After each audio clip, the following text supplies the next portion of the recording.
Bismillahirrahmanirrahim. Assalamualaikum warahmatullahi wabarakatuh. Innal hamdalillah nahmaduhu wa nasta'inuhu wa nastaghfiruh wa na'udzu billahi min syururi anfusina wa min sayyiati a'malina. May yahdihillahu fala mudhillalah wa may yudlil fala hadiyalah. Asyhadu an la ilaha illallah wahdahu la syarikalah wa asyhadu anna Muhammadan abduhu wa rasuluhu la nabiyya ba'dah. Allahumma salli wa sallim wa barik ala sayyidina Muhammadin wa ala alihi wa sahbihi ajma'in, amma ba'd. Para pemirsa Unugri TV yang insyaallah dirahmati oleh Allah Subhanahu wa taala, dan santriwati di sini perempuan semua ini yang hadir pada kajian hari ini. Jadi insyaallah kita akan melanjutkan dari kajian kitab Risalah Al-Mustarsyidin karya Al-Imam Al-Haris bin Asad Al-Muhasibi rahimahullah ta'ala, nafa'anallahu bihabilumihi fidarini wa jazahullahu anna khairan. Bismillahirrahmanirrahim. Wasta'mil lillahi aklaka bitarkit tadbiri. Wasta'mil, dan gunakanlah, lillahi, untuk Allah, aklaka, akalmu, bitarkit tadbiri, dengan meninggalkan perencanaan, pengaturan, gitu ya. Dabbara yudabbiru tadbiron, itu artinya mengelola, merencanakan, mengatur. Wasta'in billahi ala sorfil maqadiri. Wasta'in, dan mintalah pertolongan, billahi, kepada Allah, ala sorfil maqadiri, atas berlakunya takdir-takdir Allah. Sampai sini nanti kita lanjutkan lagi di bawahnya jika memungkinkan. Jadi yang dimaksud kalau keterangan di sini gunakan akalmu untuk Allah dengan meninggalkan perencanaan, itu kalau di sini dijelaskan ay la ta'tamid ala tadbiri aklika kullal iktimad. Artinya bahwa jangan bersandar pada pengelolaan akalmu dengan sungguh-sungguh disandarkan pada akal itu. Falil akli hududun wa yantahi basarul akli indaha. Karena bagi akal itu punya batasan yang selesai sesuai dengan penglihatan akal pada hal tersebut. Jadi pada akal tersebut itu ada batasannya. Tetapi wa inna ma'alaika ataslimu lillahi fi tadbirihi ma'al akhdi bil asbabi allati amaraka biha. Akan tetapi itu diminta kita untuk menyerahkan pada Allah di dalam kepengurusannya, pengelolaannya, urusan itu, dengan mengambil sebab sebagaimana yang telah diperintahkan dari syariat untuk kita itu ada ikhtiar. Baru thumma tufawidul amra ilaihi subhanahu fi akibati ma yuqaddiruhu laka min ata'in au khirmanin. Lalu kemudian memasrahkan perkara tersebut kepada Allah atas hasilnya yang ditakdirkan untukmu, baik itu berupa pemberian maupun berupa halangan, atau istilahnya kita tidak mendapatkan sesuai dengan yang kita rencanakan. Fa innahu arhamu bika min nafsika, karena sesungguhnya Allah Subhanahu wa taala lebih cinta kepada kita sesungguhnya dibandingkan diri kita, dan lebih tahu a'lamu bima yang fa'uka wa yadurruka, dan lebih tahu apa yang bermanfaat untuk dirimu dan yang membahayakanmu. Wa qad taqarrara qauluhu subhanahu fi kitabihil karim fi khamsi ayatin karimatin, dan Allah berkali-kali telah mengulang-ulang ya di 5 ayat, wallahu ya'lamu wa antum la ta'lamun, dan Allah lebih mengetahui sementara kalian tidak mengetahui. Nah, ini begini. Nah, ini penjelasannya ya. Jadi kalau penjelasan tadi itu gunakan akal itu untuk Allah dengan meninggalkan perencanaan. Sebenarnya ini kalau dipikir-pikir seperti kontradiktif gitu ya. Kan kita itu kan disuruh ikhtiar, merencanakan. Bahkan ada istilah kata-kata gagal merencanakan itu sama dengan merencanakan kegagalan. Nah, pernah mendengar istilah kayak gitu ya. Bahkan ada kata-kata rencana itu adalah segalanya. Itu tidak salah. Itu tidak salah. Tapi ada kata tapinya ya. Ada kata tapinya bahwa kita ini seringkali mungkin kehilangan kesadaran bahasa saya atau lupa lah bahwa penentu dari sebuah hasil itu adalah Allah. Jadi kenapa kok bisa seringkali kita itu kehilangan kesadaran atau sering lupa? Yaitu karena memang kita ini hidup di dunia yang dipenuhi dengan positivistik dan rasionalisme. Artinya gini, jadi aliran-aliran positivistik itu kan aliran-aliran yang menyebut bahwa kebenaran itu harus bisa dirasakan secara indrawi dan terukur, dan kalau rasionalistik ya harus logis gitu. Padahal banyak sekali dalam kehidupan kita itu kita sesungguhnya menghadapi banyak hal yang unpredictable atau tidak kita prediksi, banyak sekali, dan itu tidak rasional. Jadi bahwa yang disebut sebagai sebuah kebenaran itu tidak selamanya berbasis sesuatu yang harus kita rasakan secara misalkan visual atau kita rasakan secara indrawi atau bisa dilogikakan. Misal contoh kayak mimpi itu kan nggak bisa kita rasionalkan, tapi kan bisa kita rasakan semua. Ya kan, semua kan pernah mimpi. Tapi kalau ditanya itu yo aneh gitu, maksudnya coba tunjukkan mimpimu gitu kan, nggak bisa ditunjukkan, dirasionalkan nggak bisa. Jadi memang ada hal-hal yang bersifat metafisis atau yang di belakang dari yang natural itu, di sebalik itu yang memang harus kita ikuti. Sesuatu yang sifatnya gaib itu nggak bisa kita kemudian dirasionalkan. Tetapi maksudnya Imam Haris bin Muhasibi ini tidak kemudian kita meninggalkan kemudian perencanaan sebagaimana kita tinggalkan nggak usah berusaha.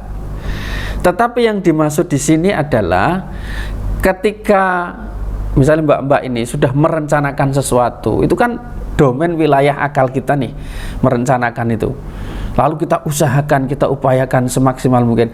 Tapi jangan lupa setelah itu lepaskan. Biarkan Allah yang kemudian wilayahnya Allah yang kemudian nanti menentukan hasilnya seperti apa. Kalau bahasanya begini nih. Jadi ada istilah al-jawarih tataharrak wal qulub tatawakkal. Fungsi anggota badan kita itu ya untuk bergerak. Tapi fungsi hati kita itu untuk kemudian bertawakal.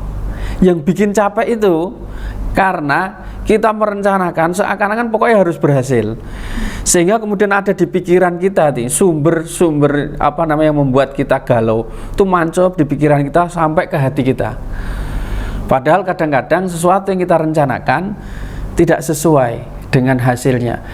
Dan sebenarnya setiap yang tidak sesuai dengan hasil itu menunjukkan ada bukti eksistensi Allah, supaya kita sadar bahwa di muka bumi ini sesungguhnya kita ini bukan pengambil keputusan mutlak, bukan pengambil keputusan. Kita yang sering gini kan, misalkan orang itu gini, kalau nggak berobat sama dokter A, gak ngarah mari gue. Misalnya, gue nek gak nganggo pupuk iki, gak marah iso panen. Saya ngomong gak ngarah loh maksudnya. Jadi sudah memastikan gitu. Padahal semua itu hanya wasilah, hanya sarana. Obat, jadi kan jurusan farmasi itu. Farmasi kan, obat itu kan perantara, Mbak. Iya. Pernah nggak baca sebuah hasil penelitian itu juga menarik, ini mumpung ada orang farmasi nih. Dua kelompok dokter yang dimasukkan di ruangan yang berbeda. Jadi ada pil warnanya merah, yang satu warnanya kuning. Yang satu diisi apa ya Mbak? Yang penyemangat itu namanya apa? Pokoknya anggar di dalamnya itu diisi dengan kandungan senyawa, kalau kemudian diminum itu bisa membuat orang semangat. Satunya lagi itu kalau diminum membuat orang kemudian menjadi lemes. Apa jadi gak ngerti ya, jenengan yang lebih tahu. Tapi dokter-dokter itu oleh seniornya itu masuk, itu dibalik sebenarnya, isinya itu dibalik.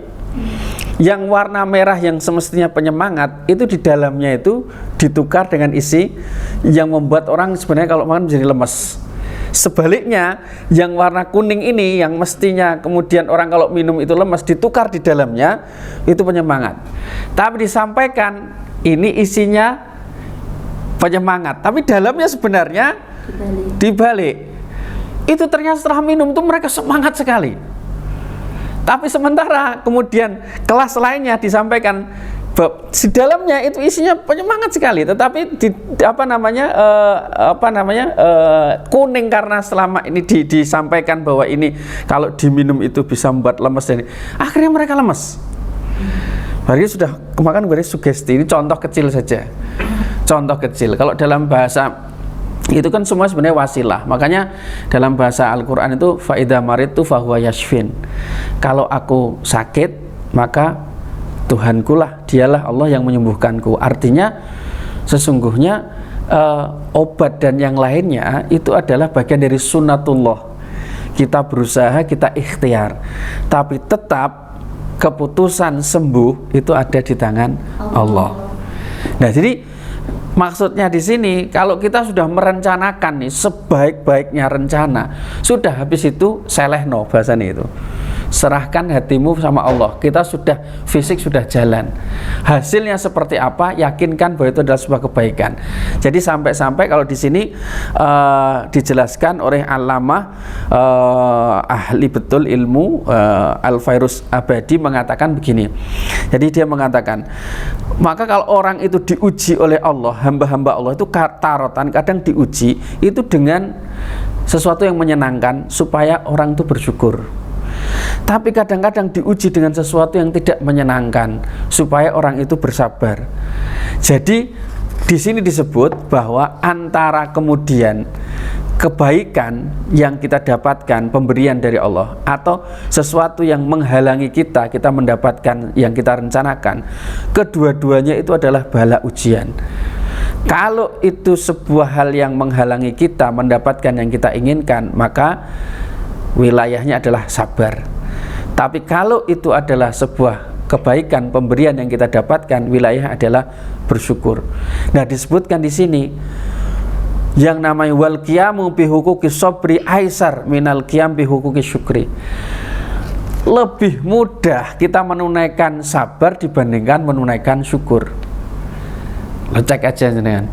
Orang itu sering lupa rata-rata itu kalau untuk mensyukuri nikmat Allah. Maka sampai dalam Al-Quran wa qalilun min ibadiyas syakur. Sedikit banget orang-orang yang pandai bersyukur. Soalnya wong nek wis kadung enak iki sering lali.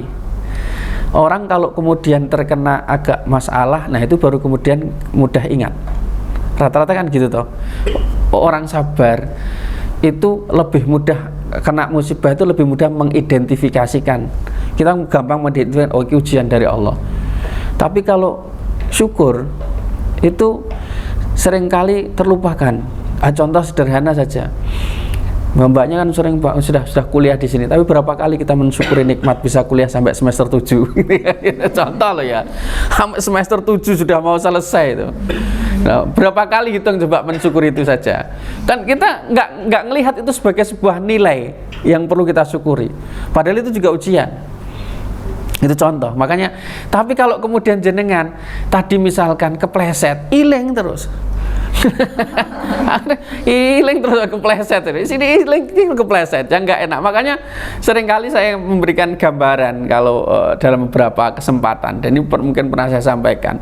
Jadi kalau ada kertas putih dicoret-coret titik hitam, itu kan mesti yang dilihat adalah hitamnya, enggak putihnya.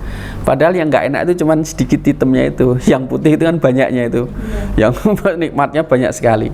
Nah, ada yang menarik begini, jadi bahasa-bahasa gini nih caranya. mana kira-kira yang panjenengan pilih? Bersama nikmat ataukah bersama pemberi nikmat? Pilihan yang sulit, Pak.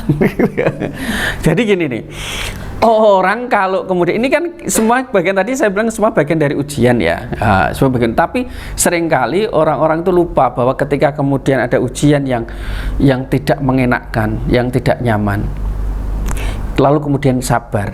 Itu kan kalau dalam bahasa Al-Quran, innallaha ma'as sobirin. Ma'ah itu kebersamaan, Allah bersama orang-orang yang sabar. Nah, secara sederhana begini, kamu pilih mana sih gitu? Bersama dengan nikmat atau bersama pemberi nikmat? Yo pengen dua-duanya lah Pak. Akeh tunggali itu bahasanya. Tapi umpama justru milih gitu kan. Mohon maaf, ini contoh. Mbaknya misalkan sedang jatuh cinta. Yakin seyakin-yakinnya kalau sudah bersama orang yang kita cintai itu, maka meskipun di sini ada makanannya, makanan itu menjadi nggak penting. Yang lebih penting adalah dengan siapa saya makan. Yakin seenak-enaknya di depan kalau makanan panggang ayam, sampingmu musuhmu, Mbak. Nikmat gak makan nih? Enggak, kalau biasa mah pulang aja, nggak usah makan. Itu loh, cuman kopi secangkir berdua itu loh, cangkir loh, sak cangkir, gak entek-entek kok iso. Bisa sekian lamanya. Lah mun'im itu bagian Allah yang memberi nikmat. Kalau sudah kemudian sampai pada derajat itu sudah kita sudah tidak lagi membedakan bahwa ini ujian baikkah atau ujian buruk, karena hakikatnya sama. Dan itu gini, ini agak dalam. Saya gambarkan gini nih Mbak, wujud Allah itu kan wujud hakiki dari segala sesuatu. Maka seringkali disebut, berkali-kali saya sampaikan, orang sufi itu menyebut al-haq. Al-haq itu adalah realitas hakiki. Allah itu al-haq, realitas hakiki, kenyataan, al-haq. Karena yang lainnya itu nanti akan habis dan hancur, ya kan? Kullu man 'alaiha fan wa yabqa wajhu rabbika dzul jalali wal ikram. Semua besok kan hancur kecuali zatnya Allah saja, zatnya Allah. Nah, maka ini yang disebut dengan al-haq, hakikat kenyataan yang sebenar-benarnya. Yang lainnya itu bukan sebuah hakikat. Maka sampai orang sufi itu mengatakan la ilaha illallah, itu kalau menerjemahkan itu tidak ada realitas yang hak kecuali hanya Allah satu-satunya. Itu udah la ilaha illallah. Nah, maksudnya apa? Ketika kita diuji, Mbak, sebenarnya kita itu digiring di arah, orang sufi itu mengajak kita untuk sampai kepada realitas yang hak itu, untuk sadar mengenal Allah sebagai realitas yang hak, wujud yang hak, untuk menjenengan mengenal itu. Jadi pada kenyataan yang senyata-nyatanya. Orang kan seringkali lupa, tidak sadar. Nah, diajak untuk sadar. Maka ketika diuji oleh Allah, itu ujian itu untuk menyadarkan kita. Jadi sama sebenarnya kita kalau misalkan nyun sewu ujian semester, sebenarnya kan untuk menguji kita itu kan sebenarnya untuk kebaikan, bukan untuk keburukan. Mana ada sih sebenarnya ujian untuk keburukan? Kan jadi kan kalau habis diuji kan naik tingkat, pasti ada naik tingkatnya. Ya kalaupun kemudian gagal, tapi kan perlu mensikapi kenapa kok kemudian gagal, kan gitu. Tapi paling tidak itu kemudian untuk melihat diri kita ini seberapa sih kemampuan kita. Makanya jadi ujian ini rasanya nyontoh. Tapi mahasiswa kan yang digolek nilai kan gitu. Biar supaya nilainya HP kan buka HP gitu kan. Oh, dilarang membuka HP, silahkan HP ditaruh di depan. Ngono ya cek iso ae. Ah, sokoke dosennya kalah lah pokoknya. Padahal sesungguhnya itu kan untuk ngetes kemampuan kita itu seberapa, sama dengan tingkat keimanan. Makanya kata Imam Haris bin Asad Al-Muhasibi di sini, beliau mengatakan gunakan akalmu untuk Allah. Itu bahasa beliau itu memang di beberapa kitab beliau itu membagi akal itu menjadi dua. Akal itu bermakna al-ghorizi, artinya sifatnya universal yang bisa kemudian yang dimiliki oleh setiap orang yang untuk membedakan antara baik dan buruk. Itu semua orang punya akal itu. Tetapi ada namanya al-aqlu anillah, itu akal iman. Di sini menjadi sangat penting sekali. Makanya ketika dimaksud dengan bitarkit tadbir untuk meninggalkan rencana, itu artinya serahkan itu kepada Allah yang sifatnya dari akalmu sudah kamu lakukan fungsinya, merencanakan, fisikmu sudah kamu lakukan, sekarang udah serahkan aja. Makanya kalau dalam kitab yang lainnya, misalkan kitabnya Ibnu Athaillah As-Sakandari itu kan mengatakan arih nafsaka minat tadbir. Arih nafsaka itu istirahatkan jiwamu dari upaya-upaya rencana yang sudah sampai sedemikian rupa itu. Fama qoma bihi ghairuka angka itu kan la takum li nafsika. Ya, jadi kalau udahlah biarin Allah aja. Allah itu yang akan mengatur semuanya itu. Jadi sudah biarkan aja.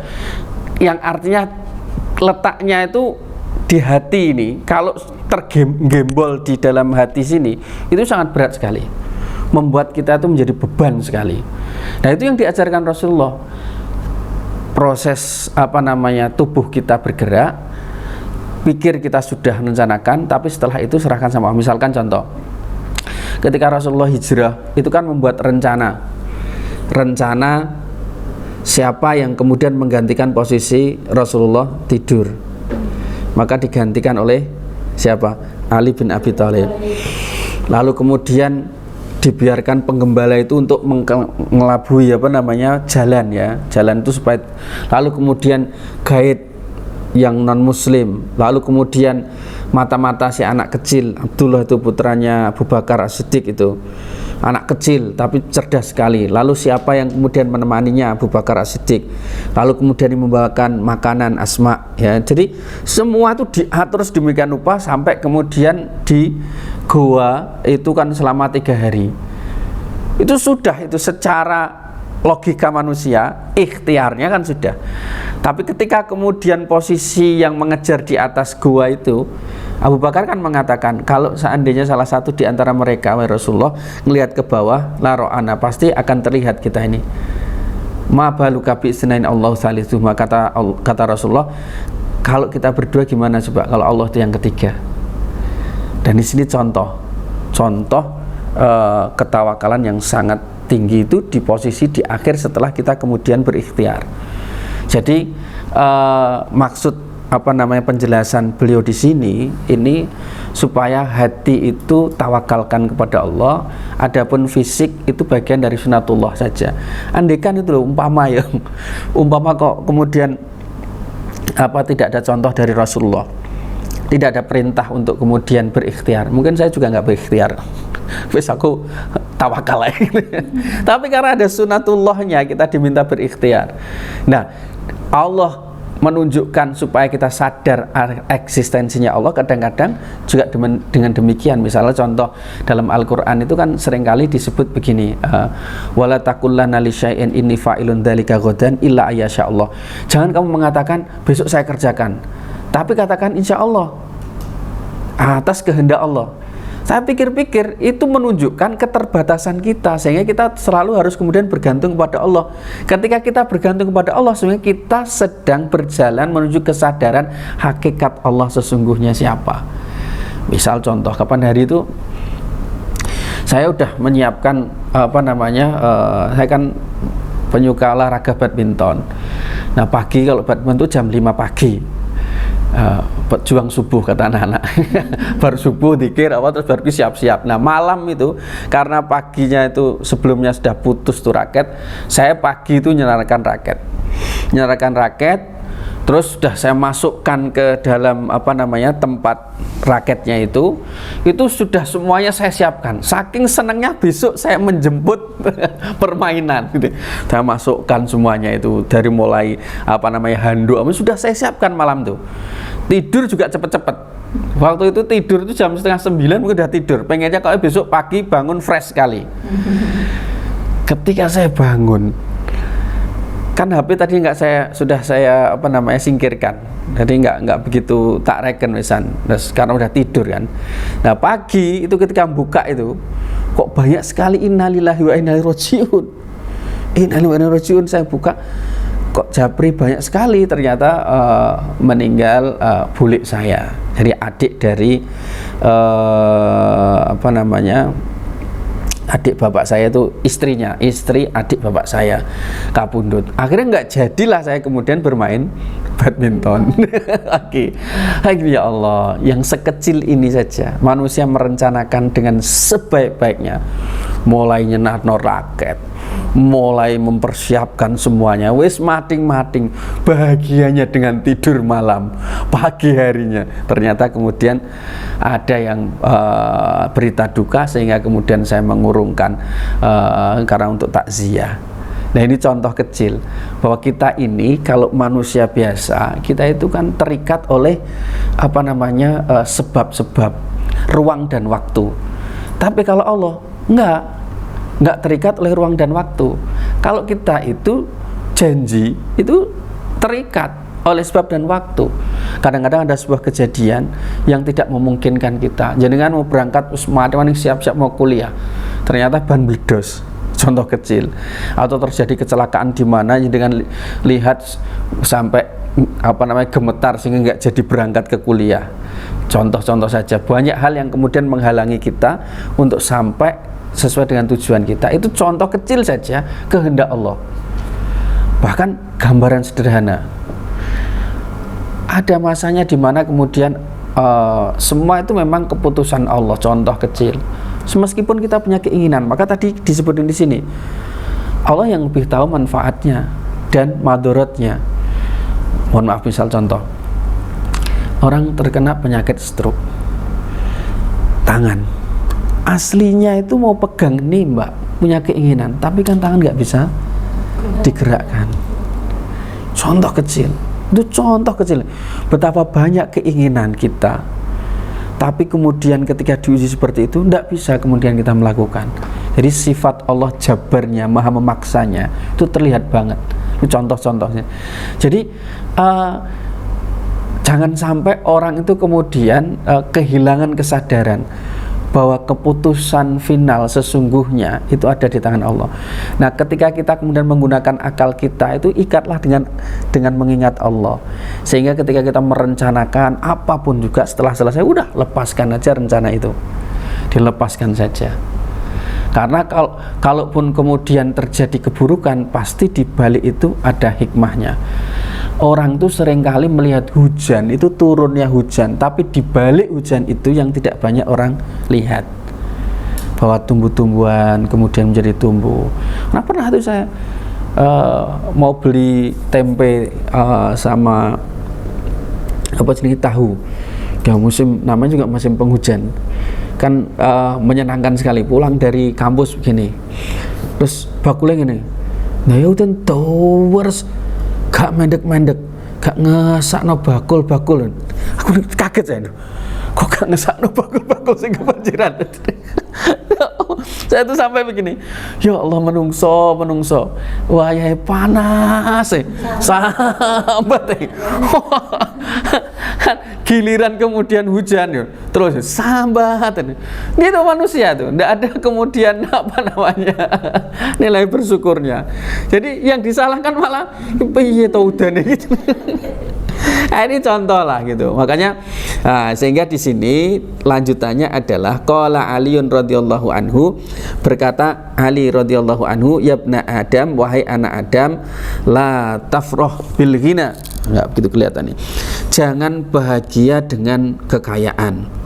Wala taqnat bil faqri, dan jangan putus asa dengan kemiskinan. Wala tahzan bil bala, dan jangan sedih dengan ujian.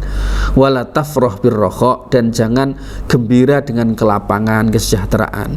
Fa inna dzahaba, karena sesungguhnya emas itu yujarrabu bin nari, emas itu ditempa dengan api. Orang buat emas untuk jadi emas, dihilangkan dengan yang sampai derajat murni, itu kan harus betul-betul ditempa betul. Jadi semua itu bagiannya ujian. Makanya di sini disebut Jangan bahagia dengan kekayaanmu, karena sesungguhnya kekayaan itu bukan indikasi orang mendapatkan rahmatnya Allah. Miskin juga bukan indikasi orang dapat azabnya Allah. Kan nggak ada ukuran gitu. Kalau ukurannya kemudian kesengsaraan itu adalah azabnya Allah, nabi-nabi itu hidupnya penuh dengan ujian yang nggak enak semua. Padahal mereka adalah kesayangannya Allah. Itu logika sederhana sekali. Makanya idza habba qauman ibtalahum. Kalau Allah itu mencintai satu kaum, pasti diuji. Pasti diuji. Dan lagi-lagi ujian paling mudah dideteksi adalah ujian yang tidak nyaman. Ujian yang sifatnya musibah.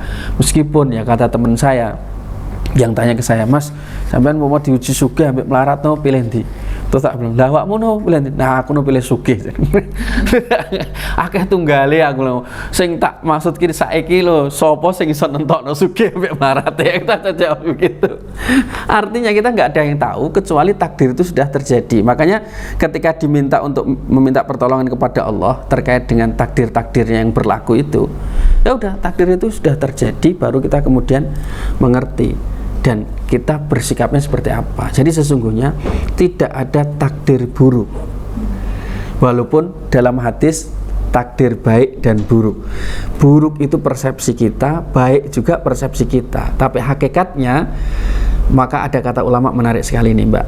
Bilang gini, sebuah musibah tidak disebut sebuah keburukan kalau berakhir besok di surga. Sebuah nikmat sebesar apapun tidak bisa disebut sebagai nikmat kalau berakhir besok di akhirat di neraka. Itu kata-kata yang sederhana tapi menjadi ukuran. Jadi kaya, miskin, punya jabatan, Masya Allah. Ya ini mengingatkan diri saya sendirilah gitu. Betapa kemudian beratnya ujian-ujian yang justru keberlimpahan, ujian-ujian kesenangan. Tapi ujian-ujian yang sifatnya tidak nyaman, tidak enak, itu justru lebih mudah diidentifikasi dan lebih mudah kita kemudian bersikap, mensikapinya. Dan potensi untuk kemudian ditinggikan derajatnya oleh Allah jauh lebih mudah dibandingkan kemudian kita punya keberlimpahan, karena umumnya seringkali justru menyebabkan, kan ada istilah kullu nikmatin mahsudah, setiap nikmat itu pasti mendatangkan kebencian, hasud, iri, dengki. Sering banget sing jenenge orang royokan renek royokan miskin Mbak. Pasti royokan jabatan ya kan, royokan sugih kan gitu. Dan itu mahsudah. Iya, mesti mahsudah. Artinya mesti ada orang yang hasud, iri, dengki. Meskipun kita diajarkan untuk tidak iri dengki terhadap nikmat Allah, tapi bahasa sederhananya, kalau gambarannya sering saya sampaikan, dan ini bahasanya Imam Sya'rawi bagus sekali. Kalau kita punya nikmat itu seperti cahaya gini. Orang yang hasud, iri, dengki itu di posisi yang di tempat gelap. Jadi wajar kalau mereka di tempat gelap bisa melihat yang ada di cahaya. Tapi orang yang ada di cahaya begini nggak bisa melihat yang Jadi makanya jangan biasakan flexing lah.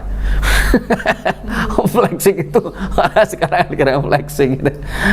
Jadi kalau saya misalkan dapat nikmat, tentu saya nggak akan bisa melihat orang yang berada di tempat gelap. Nah, tugasnya hanya untuk kemudian menahan diri, bersyukur, dan tidak kemudian hasud, iri, dengki terhadap nikmat yang ada di orang lain. Nah, sekali lagi kembali kepada pokok permasalahan ini, bahwa apa yang disampaikan Imam Ali untuk tidak bahagia dengan kaya, tidak kemudian putus asa dengan miskin, itu tidak lain karena dua-duanya adalah bagian dari ujian Allah. Semua yang ditakdirkan Allah sesungguhnya tidak ada yang buruk, kecuali adalah bagaimana kita bersikap terhadap hal tersebut. Dan ingat-ingat, emas itu tidak akan mungkin menjadi baik kecuali dia butuh ditempa dengan api. Maka untuk menjadi orang yang soleh itu pasti juga akan berproses, ditempa dulu dengan ujian-ujian. Semakin berat ujian, semakin berat ujian, semakin berat ujian, maka semakin potensinya dekat dengan Allah luar biasa tingginya. Terakhir mungkin ya, saya punya kenalan ya, Insya Allah. Jadi hidupnya itu penuh dengan ujian-ujian. Jadi kadang saya sendiri mungkin gak kuat kalau di posisinya gitu, baru menikah. Biasanya orang menikah itu memang yang paling berat itu kan masalah ekonomi. Nah, sebelumnya adalah keluarga yang broken home, lalu menikah. Ketika menikah, proses ekonomi yang berat luar biasa. Lalu kemudian suaminya buka counter jual pulsa. Zaman dulu itu luar biasa, apalagi di desa. Rame, ketika sedang rame-ramenya itu, sedang istilahnya membaik secara ekonomi, suaminya mau habis ambil ATM gitulah, mau muter, lalu ditabrak sepeda motor sampai, mohon maaf, matanya itu masuk ke dalam gini. Dan itu baru punya anak berapa bulan. Jadi ketika kemudian saya nemui di salah satu rumah sakit, dia turun karena waktu itu pas jamnya bukan jam besuk, jadi nggak boleh, suaminya posisinya masih di dalam ruang rawat, sementara dia turun dan saya telepon, dia bisa tersenyum. Aku gak kuat sambil gendong anaknya yang masih bayi itu. Pak, kok berat ujianmu? Dan itu sebelumnya sudah pernah musibah, nggak perlu saya ceritakan. Saya artinya sering coro kasarannya kayak istilahnya sampai waleh lah kasarnya. Dan sekarang Masya Allah luar biasa, kelihatan sekali orang sabar itu memang orang yang perlu ditempa betul dengan ujian.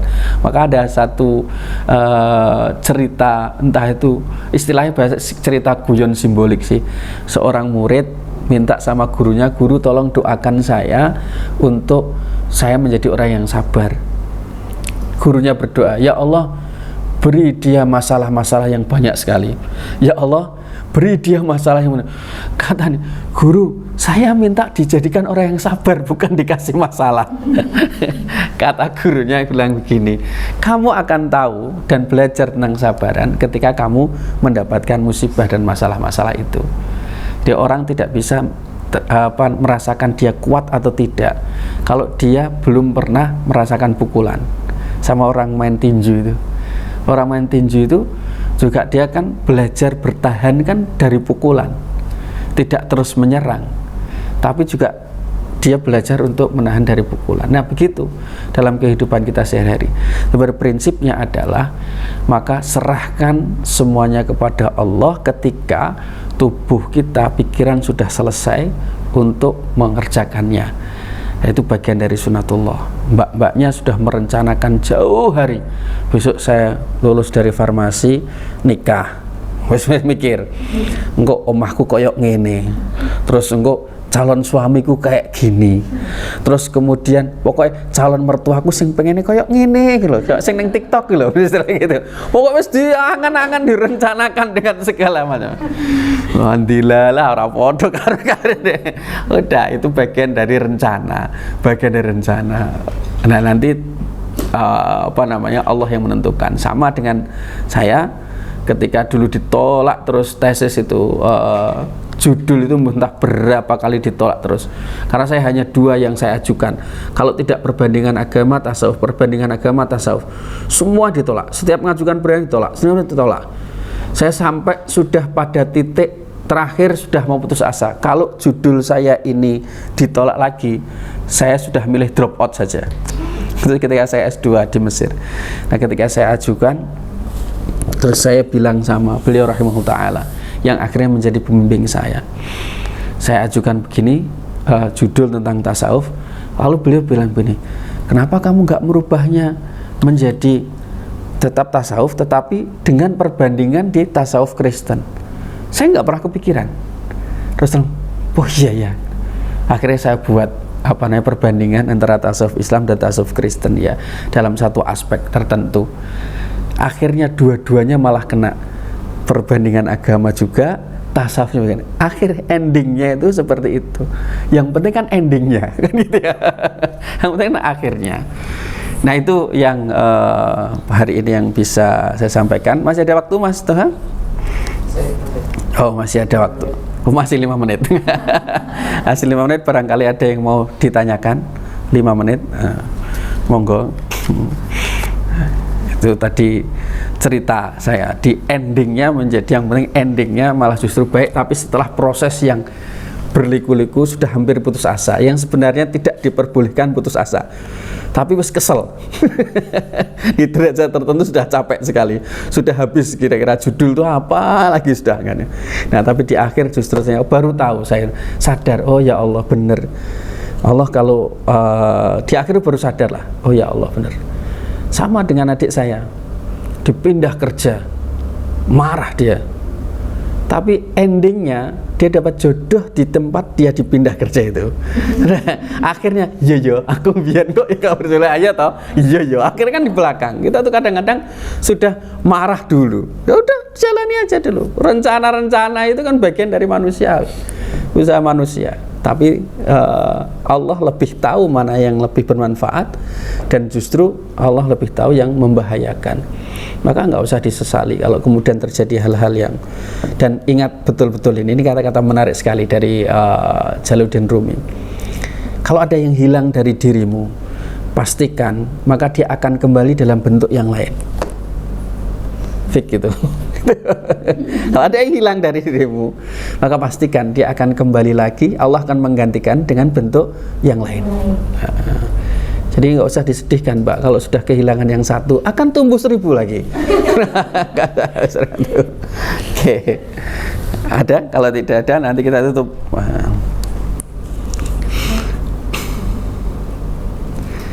Pak, izin bertanya. Ya, monggo. Bagaimana tanggapan Anda mengenai seorang mukmin atau orang Islam lah, itu kayak membandingkan dirinya sama orang Islam tapi yang dia tidak sering untuk beribadah seperti itu, tapi diberikan kesuksesan yang luar biasa, sedangkan dia yang sering beribadah tetapi kesuksesannya itu masih di bawah rata-rata seperti itu. Iya. Gini, yang paling baik itu adalah kalau mau menunjukkan diri, jangan merendahkan yang lain. Itu prinsip. Kalau mau menunjukkan sebagai inspirasi atas kebaikan atau supaya diikuti orang kesuksesan, tidak perlu menjatuhkan yang lainnya, tidak perlu merendahkan yang lainnya. Karena nggak ngerti kita itu. Allah itu memberikan rahmat itu dengan pintu yang beda-beda. Tidak kemudian diukur dengan kesuksesan duniawi. Makanya Imam Malik radhiyallahu ta'ala anhu, ketika beliau diminta oleh salah satu sahabatnya ahli zuhud untuk kemudian mengikuti, jadi istilahnya uzlah, mengasingkan diri beribadah saja, beliau jawabnya sederhana, apa yang kamu minta itu baik, tapi apa yang saya jalani juga baik.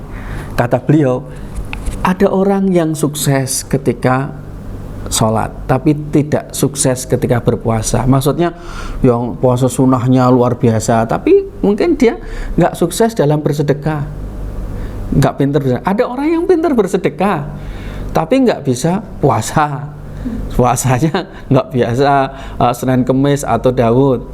Jadi orang itu punya apa istilahnya ya, keunggulannya sendiri-sendiri, dan kita nggak ngerti Allah mengunggulkannya. Maka pelajaran yang sangat penting dari ulama yang saya ambil itu begini, kalau kamu melihat seseorang, kok kamu lihat dia seakan rendah dari dirimu, maka pastikan bahwa dia memiliki kelebihan yang tidak kamu miliki. Pasti itu, apapun itu, termasuk di bidang agama. Siapa yang tahu kalau kemudian dia ternyata seorang, misalnya, mohon maaf, seorang anak yang berbakti kepada orang tuanya, Siapa yang tahu kalau kemudian dia adalah seorang suami yang istilah sekarang itu act of service. Yang sedemikian rupa, tahu ya, act of service, yang sangat memuliakan istrinya. Siapa tahu, nggak ngerti. Dan itu bagian dari sunnah Rasulullah yang tidak semua orang bisa melakukannya. Siapa yang tahu? Jadi nggak ada yang tahu. Orang itu kadang-kadang bahkan sampai ada bahasa itu begini, loh, ketika kamu itu loh melihat si sosok A dengan glamornya begitu, kamu kan nggak ngerti dia dalam satu hari makan 7 pil, duit sak gebyuk, makan nasi aja nggak berani, tapi yang dimakan adalah pil. Dan sing kuwi sing mbok delok gak pateo bejaji dalam tanda kutip, makan apa saja nikmatnya luar biasa. Jadi kita nggak tahu, makanya kalau mau membandingkan itu jangan bandingkan, jangan merendahkan. Lebih baik kalau mau menunjukkan keunggulan itu ya tunjukkan sisi keunggulannya, tapi jangan merendahkan karena kita nggak ngerti.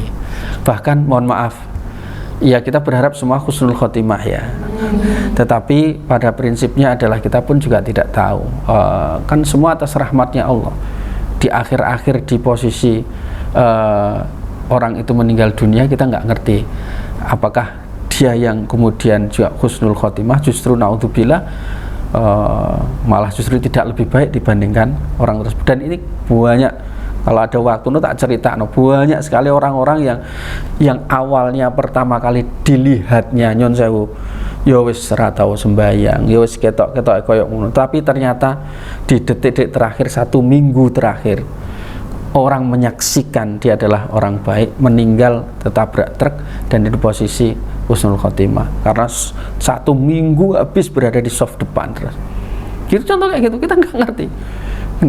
Kalau mau mengunggulkan ya unggulkanlah tanpa harus merendahkan. Itu aja. Saya rasa itu. Mari kita tutup dengan istighfar bersama-sama. Astaghfirullah Rabbal baraya, astaghfirullah minal khotoya, Rabbi zidni ilman nafi'an wa wafiqani amalan salihah.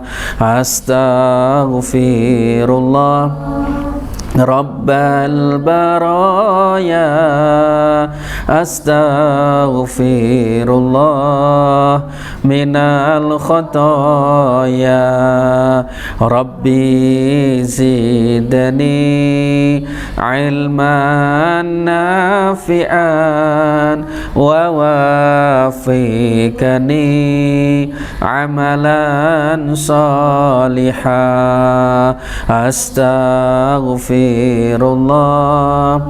Rabbal baraya, astaghfirullah minal khotoya, Rabbi zidni ilman nafi'an wa wafiqani amalan salihah. Ya Nabi salam alaika, ya Rasul salam alaika, ya Habib salam alaika, salawatullah alaika. Al-Fatihah. A'udzubillahi minasyaitonir rajim. Bismillahirrahmanirrahim. Alhamdulillahirabbil alamin. Arrahmanirrahim. Maliki yaumiddin. Iyyaka na'budu wa iyyaka nasta'in. Ihdinas siratal mustaqim. Siratal ladzina an'amta 'alaihim ghairil maghdubi 'alaihim waladdallin. amin. Allahumma shalli ala sayyidina Muhammadin alhamdulillahi rabbil alamin hamdan syakirin hamdan na'imin hamdan yuafi ni'amah wa yukafi mazidah. Ya Rabbana lakal hamdu kama yanbaghi li jalali wajhika wa 'azimi sultanik. Allahumma ajirna minan nar wa min adzabin nar wa min kulli amalin yuqarribuna ilan nar wa adkhilna al jannata mal abrar ya azizu ya ghafar ya azizu ya ghafar. Allahumma ja'al jam'ana hadha jam'an marhuma wa tafarruqana min ba'dihi tafarruqan ma'suma wa la taj'alna fina ya Allah syaqiyan wa la mahruma. Rabbana atina fid dunya hasanah wa fil akhirati hasanah wa qina adzaban nar. Subhana rabbika rabbil izzati amma yasifun wa salamun alal mursalin alhamdulillahi rabbil alamin. Barakatul Fatihah. A'udzu billahi minasyaitonir rajim. Bismillahirrahmanirrahim. Alhamdulillahi rabbil alamin arrahmanir rahim maliki yaumiddin. Iyyaka na'budu wa iyyaka nasta'in. Ihdinas siratal mustaqim siratal ladzina an'amta 'alaihim ghairil maghdubi 'alaihim waladdallin. Amin. Rabbighfirli wa li walidayya amin. Terima kasih banyak. Mohon maaf atas segala kekurangan. Wallahul muwaffiq ila aqwamit thoriq. Wassalamualaikum warahmatullahi wabarakatuh. Waalaikumsalam warahmatullahi wabarakatuh.